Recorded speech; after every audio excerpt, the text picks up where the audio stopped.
అమరావతిలో కొనసాగుతున్న AP cabinet సమావేశం పోలవరం ప్రాజెక్ట్ రాజధాని నిర్మాణంపై కీలక చర్చ దెబ్బతిన్న డయాఫ్రమ్ వాల్ నిర్మాణానికి ఆమోదంపై చర్చ కొత్త డయాఫ్రమ్ వాల్ నిర్మాణానికి నీతి ఆయోగ్లో ప్రతిపాదించనున్న ఏపీ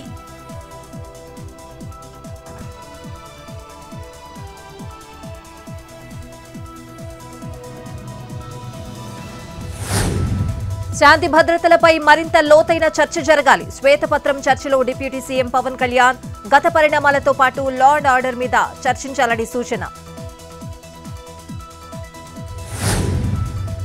సంక్షేమం అభివృద్ధి మంత్రాన్ని పఠించిన భట్టి విక్రమార్క బడ్జెట్లో వ్యవసాయం అనుబంధ రంగాలకు పెద్దపీట ఒక్క వ్యవసాయ రంగానికే 72,659 కోట్లు కేటాయింపు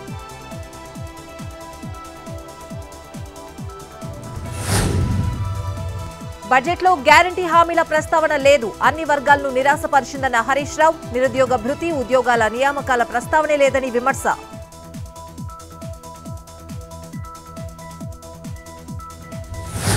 చిట్చాట్లో కేసీఆర్ పై డిప్యూటీ సీఎం భట్టి ఆగ్రహం బీజేపీ నేతలు చెబితేనే అసెంబ్లీకి వచ్చారని ఆరోపణ బడ్జెట్ పూర్తిగా వినకుండా మాట్లాడితే ఎలా అని కౌంటర్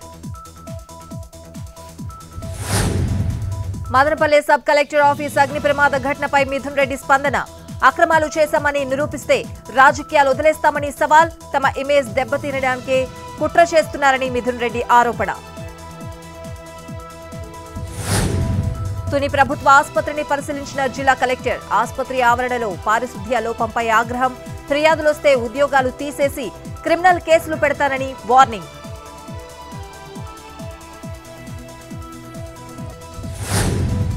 తుంగభద్ర డ్యాంకు పోటెత్తుతున్న భారీ వరద 20 గేట్లు ఎత్తి దిగువకు నీరు విడుదల పరివాహక ప్రాంతాల ప్రజలు అప్రమత్తంగా ఉండాలని హెచ్చరికలు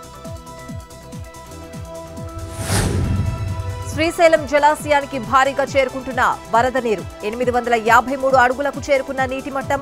రేపు ఎల్లుండి డ్యాంకు వరద ఉధృతి పెరిగే అవకాశం ఉందని అంచనా తెలంగాణ వ్యాప్తంగా విస్తారంగా వర్షాలు హైదరాబాద్ను వదలని ముసురు మరో 24 గంటల పాటు వర్షం కొనసాగే అవకాశం పూణేలో దంచుకొడుతున్న వానలు జల దిగ్బంధంలో చిక్కుకున్న నవాజ్ నగర్ వాసులు కాపాడిన ఫైర్ బ్రిగేడ్ సిబ్బంది సురక్షిత ప్రాంతానికి తరలింపు నీట్ యూజీ తుది ఫలితాలు విడుదల సుప్రీం తీర్పు ప్రకారం సవరించిన ఫలితాలు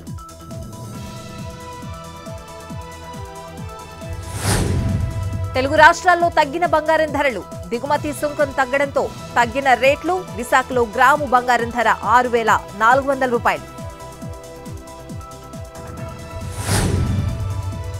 తెలుగు ఫిల్మ్ ఛాంబర్ అధ్యక్షుడి ఎన్నికకు రంగం సిద్ధం ఈ నెల 31తో ముగియనున్న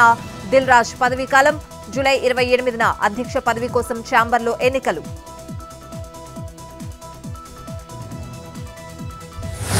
తెలంగాణ సచివాలయంలో బోనాల వేడుకలు ఆటపాటలతో కళాకారులు సందడి